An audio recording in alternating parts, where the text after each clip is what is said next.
सभी को नमस्कार, स्वागत है आपका आज की क्लास में। आज की क्लास हमारी 11th के लिए है, जिसमें 11th के पॉलिटिकल साइंस के एग्जाम के सारे इंपॉर्टेंट क्वेश्चन आंसर्स कवर करेंगे हम। यानी इस वीडियो में हम पहली बुक में जितने भी इंपॉर्टेंट क्वेश्चन होने वाले हैं उसके आधे से ज़्यादा कवर करेंगे, क्योंकि ये वीडियो हमारी पार्ट 1 है। इसके बाद पार्ट 2 आएगी, जिसमें हम लगभग जितने भी क्वेश्चन बन सकते हैं उसका जो बचे हुए क्वेश्चन है वो सारे भी कवर कर लेंगे। तो हमारे ये जो फर्स्ट बुक से आधे सिलेबस से हैं, लगभग चैप्टर 1 to 4 तक, 1 से 4 तक हमारे देखे हमने। इसमें 12 क्वेश्चन इंपॉर्टेंट बने जिसके चांस है बहुत ज़्यादा आने के, यानी 4 नंबर और 6 नंबर में ये क्वेश्चन आ सकते हैं। और अगर आपने अब तक भी कुछ नहीं किया तो इन क्वेश्चंस को बिहाफ पे आप पास हो सकते हो, इन्हें अच्छे से बना सकते हो, इन्हें समझ के आप पास होने के लिए अच्छा कर सकते हो, और सिलेबस के लिए बहुत इंपॉर्टेंट क्वेश्चन है ये। तो चलिए एक एक करके इन क्वेश्चंस को सॉल्व करते हैं, इनके आंसर्स के साथ और प्रेजेंटेशन के साथ। सबसे पहला क्वेश्चन है हमारा संविधान के बारे में, यानी चैप्टर फर्स्ट का जो क्वेश्चन है।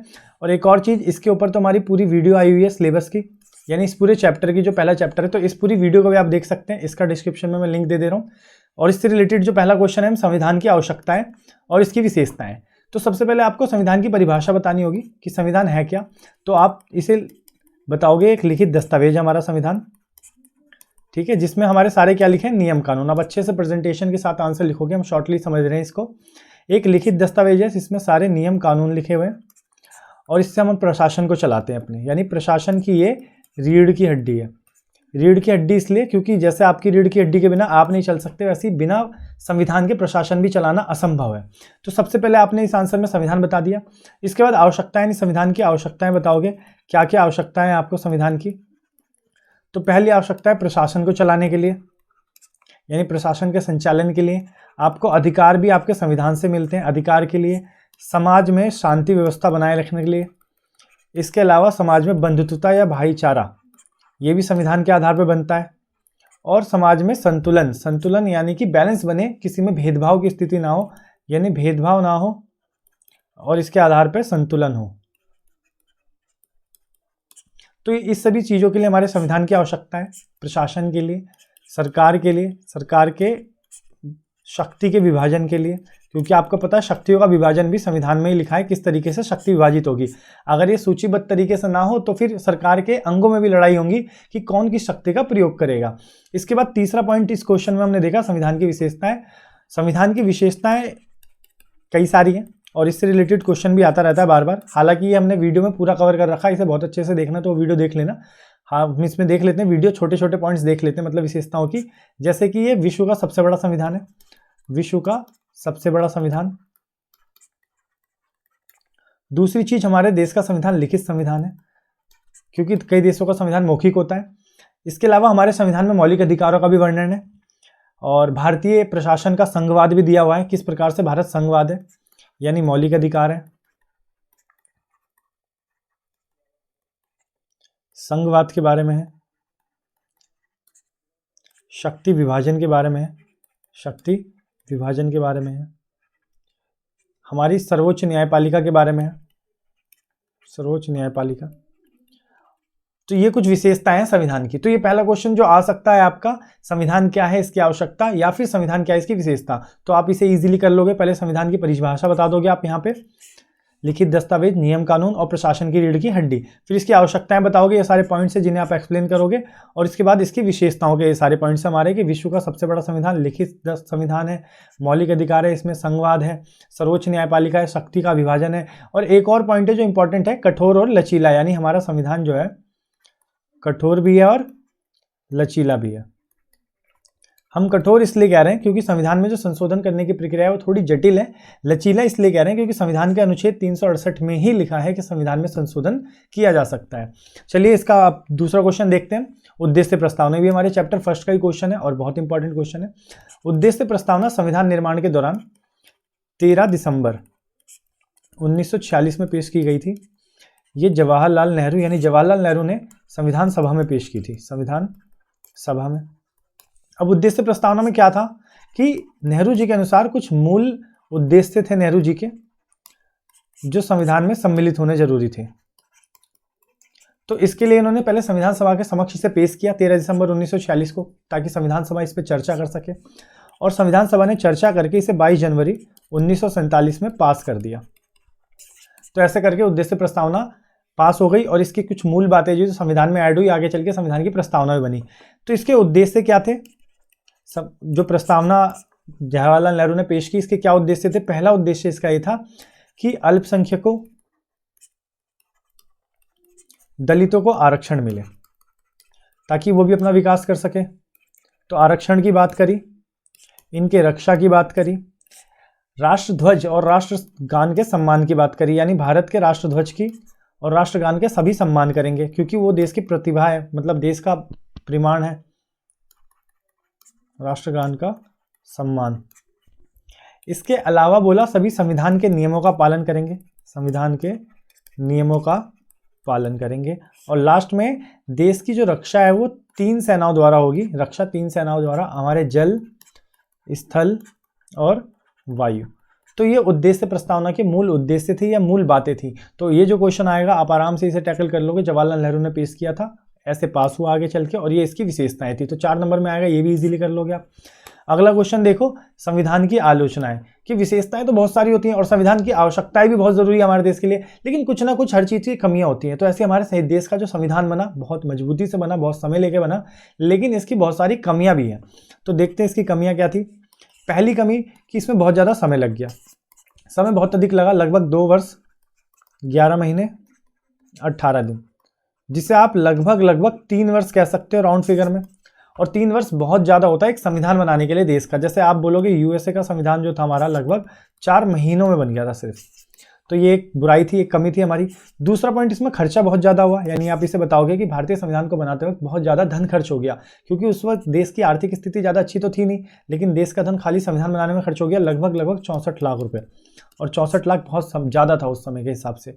तीसरा पॉइंट, जो मुस्लिम समुदाय था या मुस्लिम लीग उस समय पार्टी भी थी, तो आप मुस्लिम समुदाय और मुस्लिम लीग का इल्ज़ाम मानोगे कि ये जो थी मुख्यतः हिंदुओं की सभा थी, क्योंकि भारत में हिंदू बहुसंख्यक हैं, उनकी संख्या ज़्यादा है, तो उस समय संविधान सभा में भी ज़्यादा थी। तो मुस्लिम लोगों का मानना था कि जो हिंदू लोग हैं वो अपने पक्ष में इस संविधान को बनाएंगे।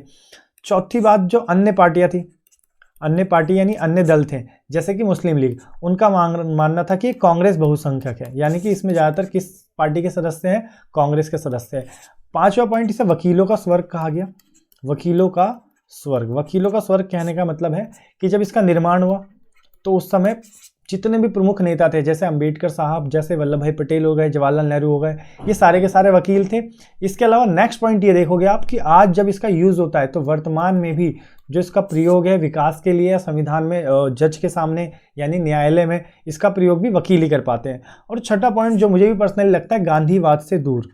गांधीवाद से दूर यानी गांधी जी संविधान सभा में थे ही नहीं उस समय के, चाहे आज आप कुछ भी कह लो, कई लोग उसकी आलोचना करते हैं उनकी, लेकिन वह उस समय तत्कालीन स्थिति में देश के सबसे बड़े नेता थे, और जब संविधान बन रहा था तो उनकी अनुपस्थिति इसकी बहुत बड़ी आलोचना मानी जाती है।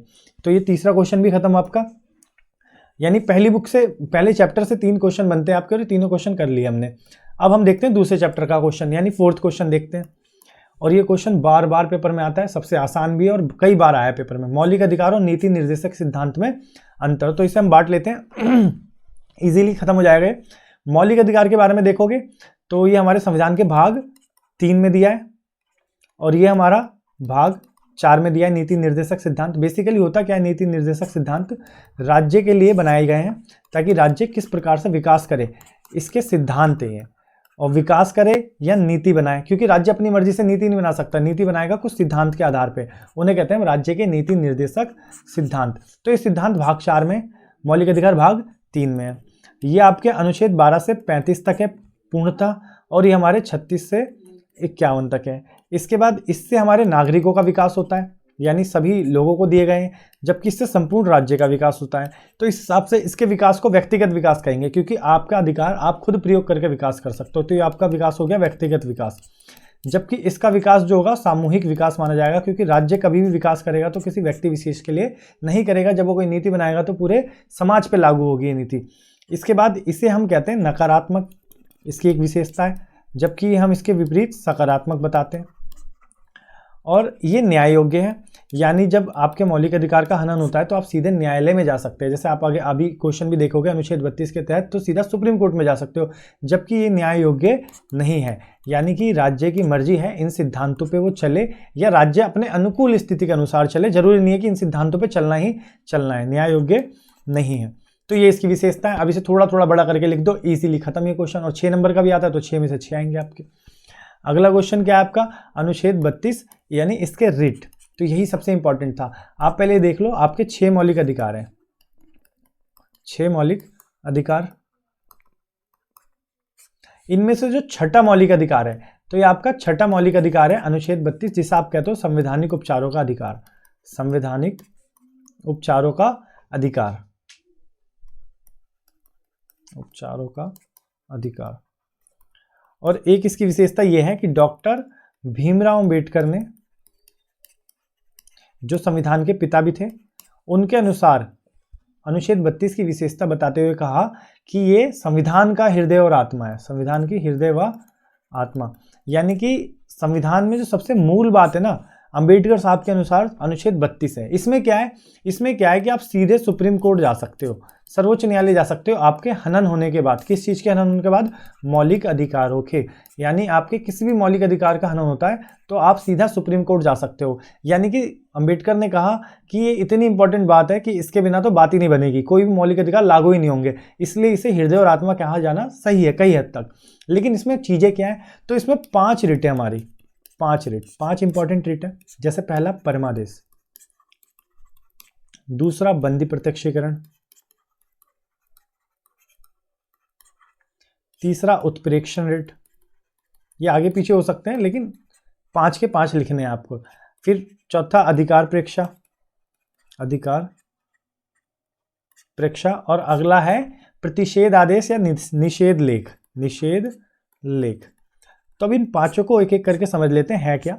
आप इजीली इसे लिख लेना, मैं समझा दे रहा हूँ, कॉपी ले लो, पेन ले लो, आराम से इसे लिख लो, क्योंकि पेपर में एक ना एक तो अलग से भी आ सकता है, और अगर पूरा 5 रिट आ गए तो 6 नंबर में आएंगे, फिर तो आपके लिए अच्छा हो जाएगा। तो सबसे पहला पॉइंट है परमादेश। परमादेश क्या है, ये सुप्रीम कोर्ट आज जारी करता है जब निचला न्यायालय अपना कार्य नियम अनुसार नहीं करता, सही से नहीं करता, उसे कमी दिखती है तो। अगला क्या है, बंदी प्रत्यक्षीकरण। ये भी नाम से याद कर लोगे आप, जब किसी व्यक्ति को बंदी बनाया जाता है, बंदी इन द सेंस कि उसे कैद किया जाता है, तो ऐसी स्थिति में उसे पूछने का अधिकार है कि उसका जुर्म क्या है। 24 घंटे के अंदर उसे कैद कर लिया तो न्यायालय में पेश करना पड़ेगा नज़दीकी। उसे अपना वकील करने का अधिकार है, अगर उसके पास पैसे नहीं है वकील करने के तो उसे सरकार वकील देगी। तो ये कुछ उसके अधिकार हैं जो बंदी प्रत्यक्षीकरण में आते हैं। अगला है उत्प्रेक्षण रिट। इसमें भी सर्वोच्च न्यायालय निचले न्यायालय को आदेश देता है कि जितने बचे हुए पेंडिंग केसेस हैं और जो काम में निलंबित हैं उन सबको तेजी से किया जाए। अगला है निषेध आदेश। जब निचला न्यायालय अपना कार्य क्षेत्र अधिकार से बाहर जाके करता है, यानी जो उसके क्षेत्र अधिकार में है, जो उसके दायरे में है, उससे बाहर के कार्य करता है, लाइक 2 राज्यों के बीच के विवाद को सुलझा रहा है, जो कि सुप्रीम कोर्ट का काम है, तो ऐसी स्थिति में सुप्रीम कोर्ट उसे निषेध लगाता है, प्रतिषेध लगाता है, यानी रोकता है और उस कार्य को, उस केस को अपने पास मंगालता है। और अगला पॉइंट है अधिकार प्रेक्षा, यानी जब कोई ऐसा अधिकारी ऐसे पद पे बैठ के काम करे जिसका उसका अधिकार नहीं है, मतलब निचले पद का अधिकारी एक ऐसे पद पे बैठ जाए जिस पे बैठने का उसे अधिकार नहीं है, खाली पद होने की वजह से बैठ जाते हैं कई बार, तो ऐसी स्थिति में भी उससे पूछा जा सकता है कि आप इस पद पे किस अधिकार से बैठे हो, और उसे उस पद से मतलब हटा दिया जाता है। अब अगला पॉइंट क्या है अपना, चुनाव आयोग, यानी चैप्टर 3 का क्वेश्चन देख रहे हैं हम। तो हमने चैप्टर 1 और 2 के क्वेश्चन देख लिए, इसमें से तोड़ तोड़ के भी क्वेश्चन आ सकते हो और ये बड़े लेवल पे भी क्वेश्चन आ सकते हो, तो आप इजीली कर लेना, इसे समझ लो, 2-3 बार वीडियो देख लो, अच्छे से नोट्स बना लो, आपके पेपर के लिए बहुत ज़्यादा इंपॉर्टेंट वीडियो है ये। अगला है चुनाव आयोग क्या है और इसके कार्य क्या है। तो चुनाव आयोग के बारे में आप समझो कि ये एक संस्था है और ये संस्था संवैधानिक संस्था है। अब मैं इसे संवैधानिक क्यों कह रहा हूँ, कोई भी संस्था संवैधानिक संस्था जब होती है जब उसका वर्णन संविधान में हो, और संविधान में होता है अनुच्छेद में, अनुच्छेद 324 में। तो हम कह रहे हैं चुनाव आयोग एक ऐसी संस्था है जो संवैधानिक संस्था है, इसका वर्णन अनुच्छेद 324 में है। अब इसके बहुत सारे कार्य हैं, एक कार्य नहीं है, मेनली तो आपको पता होगा चुनाव कराता है, लेकिन कैसा चुनाव, तो ये कराता है निष्पक्ष चुनाव, निष्पक्ष चुनाव कराता है। तो क्या खाली चुनाव कराने के लिए होता क्या है, तो पहले तो मतदाता सूची यानी वोटर लिस्ट तैयार करते हैं, ये मतदाता सूची, चुनाव स्थल यानी चुनाव होगा किस जगह पे ये भी नहीं तय करना है, फिर चुनाव स्थल पर सुरक्षा ये भी इन्हें करना है, उसकी तिथि तय करनी है, यानी चुनाव होगा कब, इसकी तिथि तय करी। फिर जो कई सारी पार्टियां खड़ी होती है ना भाई, तो चुनाव चिन्ह बनाती है अपनी, चुनाव चिन्ह, तो उस चुनाव चिन्ह को मान्यता भी चुनाव आयोग ही देती है। और सबसे इंपॉर्टेंट आचार संहिता, इसे अच्छे से एक्सप्लेन करना आप। आचार संहिता, आचार संहिता होता क्या है समझ लो। बहुत इजी पॉइंट है कि 2 दिन पहले, चुनाव से 2 दिन पहले जो प्रचार प्रसार होता है ना, उस पर रोक लग जाती है। यानी आप चुनाव प्रचार प्रसार नहीं कर सकते, कोई भी पार्टी चुनाव का प्रचार प्रसार 2 दिन पहले अब नहीं कर सकती। और लास्ट में जो मतों की गणना होती है, यानी मतों की गिनती होती है, किसको कितने वोट पड़े, वो भी यही करती है। और अंत में घोषणा की, यानी किसकी जीत हुई, किसको ज़्यादा वोट मिले, वो काम भी चुनाव आयोग का है। तो 6 नंबर का क्वेश्चन बनेगा, इजीली देख लो आप, बस इस पॉइंट को अच्छे से एक्सप्लेन कर देना जो मैं बता रहा हूँ और मैं समझा भी रहा हूँ। तो इससे रिलेटेड छोटे छोटे बिंदु लिख लो आप, जिससे अच्छे से आप पेपर में एक्सप्लेन कर लोगे। इसके बाद अगला क्वेश्चन, चुनाव व्यवस्था में आए बदलाव। चुनाव व्यवस्था में कैसे बदलाव आए, तो आप थोड़ा सा ये भी समझ लो कि चुनाव आयोग बना था 1950 में, जो पीछे वाले पॉइंट में भी ऐड कर सकते हो आप। और चुनाव आयोग बना था 25 जनवरी को, और इस दिन हम मतदाता दिवस भी बनाते हैं, मतदाता दिवस। अब जब लिख लिया तो एक और चीज़ लिख लो, जो पहला चुनाव आयोग था, इसके जो अध्यक्ष थे वो सुकुमार सेन थे, सुकुमार सेन। अब आते हैं इस क्वेश्चन पे, चुनाव व्यवस्था में बदलाव। तो आप देखो, चुनाव जो आयोग था 1950 में बना, और जो पहला सफल चुनाव था 1951 से 1952 तक रहा, और अभी चल रही है 2024। तो जब से लेके अब तक क्या क्या बदलाव आ गए, यानी चेंजेस क्या क्या आ गए, उसके बारे में बात करनी है हमें। तो सबसे पहला पॉइंट तो ये है, पहले होते थे चुनाव बैलेट पेपर पे, आपको पता है बैलेट पेपर पे थप्पा लगता था, लेकिन अब आ गई है ईवीएम, ईवीएम यानी इलेक्ट्रॉनिक वोटिंग मशीन। दूसरा पॉइंट हमारा ये है, जब पहली बार चुनाव हुआ था तो उस समय मतदाता की आयु 21 वर्ष थी, बाद में मतदाता की आयु कितनी हो गई, 18 वर्ष। तो मतदाता की आयु आपकी हो गई कम, 18 वर्ष हो गई। कई लोग तो मांग करते हैं और कम करने की, लेकिन 18 वर्ष बहुत सही है। तीसरी चीज, महिलाओं की भूमिका बढ़ी है। पहले आपको मैं बताऊं, जब पहली बार चुनाव होता तो 50 से 60 लाख महिलाओं के तो नाम ही शामिल नहीं थे, और ऐसा कहा जाता है जितनी महिलाओं के नाम शामिल थे वो अलाना की बेटी और फलाना की बीबी करके थे, यानी उनके पति के, उनके भाई के, उनके पिता के नाम के आधार पर शामिल थे। तो महिलाओं की जो थी वो भूमिका बहुत ही बढ़ी। कैसे बढ़ी, मत देने में बढ़ी। इसके अलावा चुनाव में आरक्षण की बात भी करी जा रही है, महिलाओं के 1/3 की, महिलाओं को आरक्षण के लिए। पांचवा पॉइंट, जो अपराध होते थे चुनाव में पहले बहुत ज्यादा, वो अपराध अब बहुत ज्यादा कम हो गए। और छठा पॉइंट मैं यहाँ लिख दे रहा हूँ, आप देखते रहो समझ जाओगे, ऊपर नीचे हो गया थोड़ा। छठा पॉइंट ये है आपका, जो पहले आचार संहिता था वो सिर्फ कहने के लिए था, यानी चुनाव से 2 दिन पहले प्रचार पर रोक खाली कहा जाता था, प्रचार चुनाव के लाइन तक होता था, लेकिन अब चुनाव प्रचार पर रोक एक्चुअली लग जाता है। तो ये भी बहुत सख्ती से हो गई है। तो ये बदलाव कुछ आ गए हैं जो बहुत इंपॉर्टेंट बदलाव है और थोड़े सकारात्मक ही है। अगला क्वेश्चन आपका बनेगा, अधिक बहुमत के आधार पर जीत। देखो ये क्वेश्चन कई बच्चों को आता भी नहीं है और ये है भी इंपॉर्टेंट, तो इसे ध्यान से समझो। अधिक बहुमत के आधार पर जीत और समानुपातिक प्रतिनिधि प्रणाली, इन दोनों में अंतर क्या है? तो ये बात समझो, ये भारत में होता है, यानी हमारे देश में होता है, ये इजराइल वगैरह में होता है। अब इस व्यवस्था में अंतर क्या है? जब भारत में चुनाव होता है ना, तो कई सारे चुनाव क्षेत्र होते हैं। चुनाव क्षेत्र विभिन्न, मतलब कई सारे चुनाव क्षेत्र हैं। क्यों कई सारे चुनाव क्षेत्र हैं? जैसे आपका दिल्ली में रह रहे हो, मुंबई में रह रहे हो, और दिल्ली के अंदर भी बहुत सारे, जैसे विधानसभा के बोले तो 70 विधानसभा के क्षेत्र हैं, तो 70 के 70 विधानसभा के क्षेत्र पर अलग प्रतिनिधि होता है इसमें, ठीक है। अब प्रतिनिधि अलग होता है और इसमें एक और चांस होता है कि जो पार्टी होती है उसकी जगह प्रतिनिधि की जीत होती है। पार्टी की जीत नहीं होती, किसकी जीत होती है? प्रतिनिधि की। और जो मत होते हैं फिर वो भी किसको मिलते हैं? प्रतिनिधि को। यानी जो हम वोट देते हैं वो पार्टी के ना देके प्रतिनिधि को देते हैं, कौन प्रतिनिधि है। और अलग अलग जगह पे अलग अलग प्रतिनिधि की जीत हो सकती है। जबकि इजराइल की बात करें तो इजराइल में जो पूरा राष्ट्र है, हमारे यहाँ कई सारे चुनाव क्षेत्र हो गए ना, इजराइल में पूरा राष्ट्र है, समानुपातिक प्रतिनिधि प्रणाली के अंतर्गत वो एक चुनाव क्षेत्र माना जाता है, एक चुनाव क्षेत्र। यानी अलग अलग क्षेत्रों में किसी को कितने भी वोट मिले। हमारे यहाँ तो क्या है, जिस प्रतिनिधि को जिस क्षेत्र में ज़्यादा मिले उसकी जीत हो जाएगी। जबकि वहाँ पे क्या है, किसी भी प्रतिनिधि को कहीं भी कितने भी वोट मिले हो, जो राष्ट्रीय स्तर पर पार्टी को ज़्यादा वोट मिलेंगे उस पार्टी की क्या बनेगी? सरकार बनेगी। और सभी क्षेत्रों में प्रतिनिधि में उसके समान अनुपात में वोट बांट दिए जाएंगे और सभी क्षेत्रों में उसी पार्टी के प्रतिनिधि होंगे।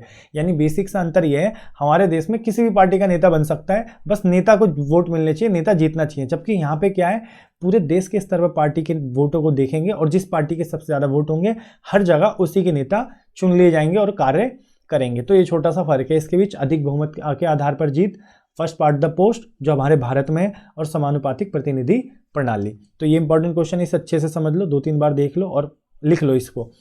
अगला क्वेश्चन चौथे चैप्टर से हमारा कार्यपालिका से रिलेटेड, कार्यपालिका क्या है और इसके प्रकार बताओ। तो ये भी इंपॉर्टेंट क्वेश्चन है।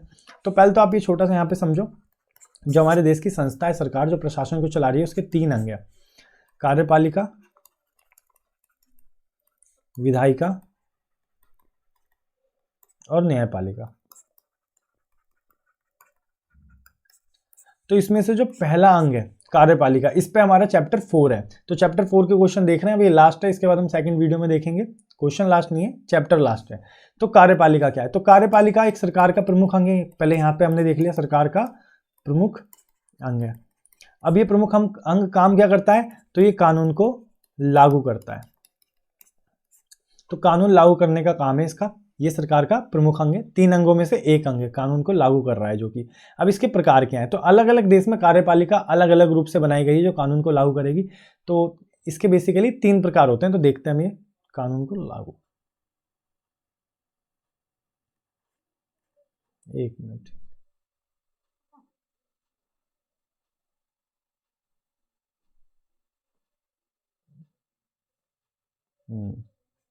तो ये लागू हो गया।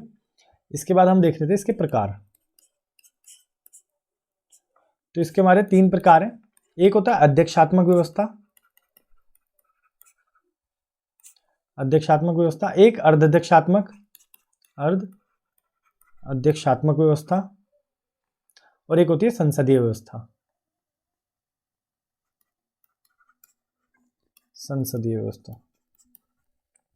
अध्यक्षात्मक प्रणाली एक ऐसी प्रणाली होती है जिसमें जो प्रमुख होता है वो होता है हमारा राष्ट्रपति। यानी इस पूरे प्रशासन को चलाने वाला, पूरी कार्यपालिका को चलाने वाला राष्ट्रपति होता है। ये कार्य का भी प्रमुख होता है और राष्ट्र का भी प्रमुख होता है। जबकि अर्ध अध्यक्षात्मक, इसमें लिखा हुआ है आधा अध्यक्ष। इसमें क्या होता है? एक पद होता है राष्ट्रपति और एक पद होता है प्रधानमंत्री, यानी पीएम। और प्रधानमंत्री जो होता है वो कार्य का प्रमुख होता है और राष्ट्रपति खाली नाम के लिए राष्ट्र का प्रमुख होता है। और ये व्यवस्था जो है अर्धअध्यक्षात्मक, ये हमारे फ्रांस में, और जो अध्यक्षात्मक है हमारा यूएसए में। अब संसदीय व्यवस्था क्या होती है?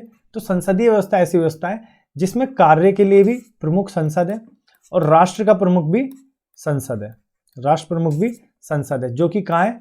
इंडिया में, यानी कि भारत में है। अब आपको लगेगा भारत में भी तो ऐसे होता है सेकंड वाले की तरह, राष्ट्रपति नाम के लिए और प्रधानमंत्री काम के लिए, लेकिन ऐसा नहीं है। हम इसलिए संसदीय मानते हैं क्योंकि हमारा राष्ट्रपति भी संसद में है और प्रधानमंत्री भी संसद में है। तो हमारे देश की व्यवस्था मानी जाती है संसदीय। अगला पॉइंट है राष्ट्रपति और इसकी शक्तियां। देखो बच्चों, ये भी क्वेश्चन बहुत आसान है और कई बार पेपर में आया, तो इसे भी ध्यान से देखो। तो सबसे पहले आप राष्ट्रपति का थोड़ा सा इंट्रोडक्शन दे दोगे कि राष्ट्रपति राष्ट्र का प्रमुख है, राष्ट्र का प्रमुख और प्रथम नागरिक। तो इसकी शक्तियां हमारी 4 क्षेत्रों में, यानी पहला क्षेत्र जो कार्यपालिका है, दूसरा विधायिका के क्षेत्र में, यानी सरकार के अलग अलग जो अंग थे हमारे 3, कार्यपालिका, विधायिका और तीसरा था न्यायपालिका। इन तीनों ही क्षेत्रों में राष्ट्रपति की शक्तियां हैं, अलग अलग हस्तक्षेप से संबंधित और नीति निर्माण से संबंधित। और चौथा क्षेत्र जो होता है भारत के लिए, पूरे देश के लिए बहुत जरूरी है, वित्तीय क्षेत्र। तो वित्तीय क्षेत्र में भी राष्ट्रपति की शक्तियां हैं, यानी वित्तीय क्षेत्र। तो इन चारों क्षेत्र में शक्तियां हैं, काफी सारी हैं, जिन्हें आप थोड़ा थोड़ा एक्सप्लेन करोगे 6 नंबर में अच्छे से कर लोगे आप इसे। तो कार्यपालिका में पहले बताओगे तीनों सेना का लीडर है, तीनों सेना का लीडर राष्ट्रपति है।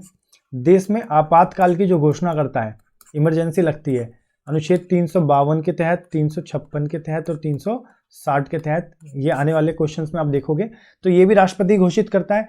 इसके अलावा जो विदेशी संबंध तय किए जाते हैं वो भी राष्ट्रपति ही के बिहाफ पे, प्रधानमंत्री करें या राष्ट्रपति खुद करें, लेकिन राष्ट्रपति ही करता है। और राज्यपाल की नियुक्ति, चौथा पॉइंट अपना राज्यपाल की नियुक्ति, यानी सभी अलग अलग राज्य में जो प्रमुख होता है वो राज्यपाल होता है, उनकी नियुक्ति, सभी राज्यपाल की नियुक्ति राष्ट्रपति करता है, राज्यपाल की नियुक्ति। इसके बाद हम देखेंगे विधायिका के क्षेत्र में शक्तियां।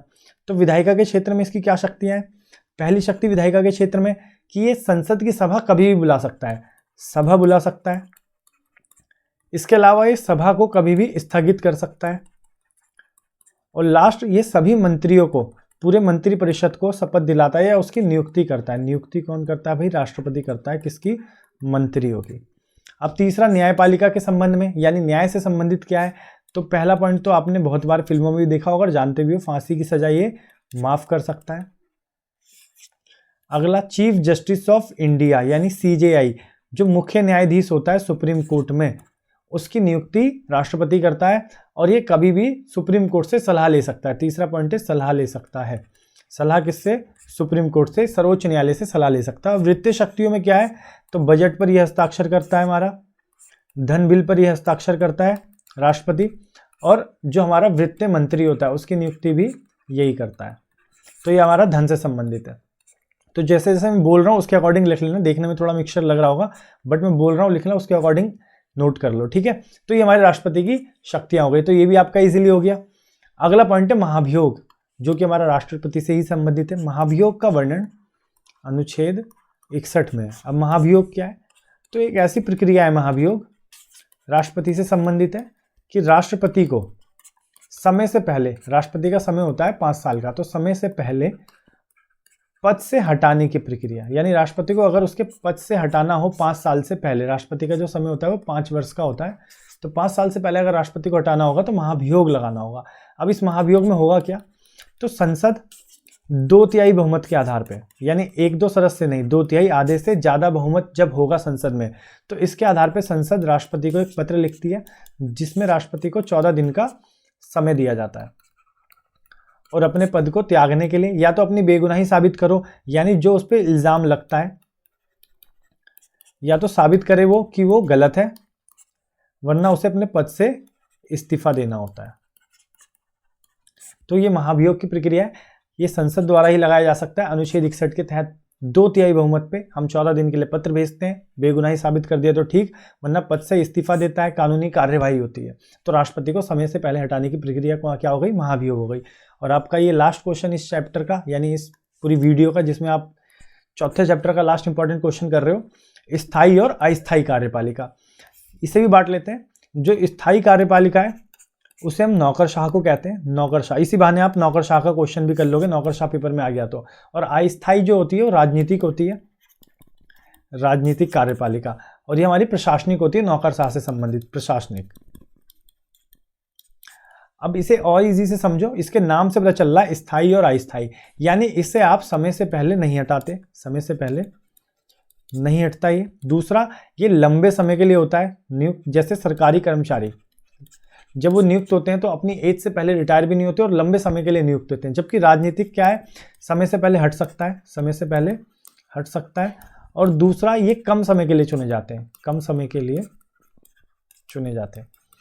अब कार्यपालिका क्या है, ये तो मैंने आपको पहले समझा दिया, जो कानून को लागू कर रहा है। तो राजनीतिक कार्यपालिका किसे कहोगे, आप कहोगे राष्ट्रपति को, और पीएम को, प्रधानमंत्री को, उपराष्ट्रपति को। तो ये क्या है, राजनीतिक कार्यपालिका। ये भी कानून लागू कर रहे हैं, हस्ताक्षर करके लागू कर रहे हैं, निर्माण कर रहे हैं ये लोग, लेकिन ये राजनीतिक स्तर पे समय से पहले हट भी सकते हैं और सिर्फ छोटे समय के लिए चुने जा रहे हैं। लेकिन जमीनी स्तर पे जो कानून को लागू करते हैं वो हमारे नौकरशाह करते हैं, स्थायी कार्यपालिका करते हैं और लंबे समय के लिए नियुक्त किए जाते हैं। इन्हें हम टेबल कर्मचारी भी कहते हैं, टेबल कर्मचारी।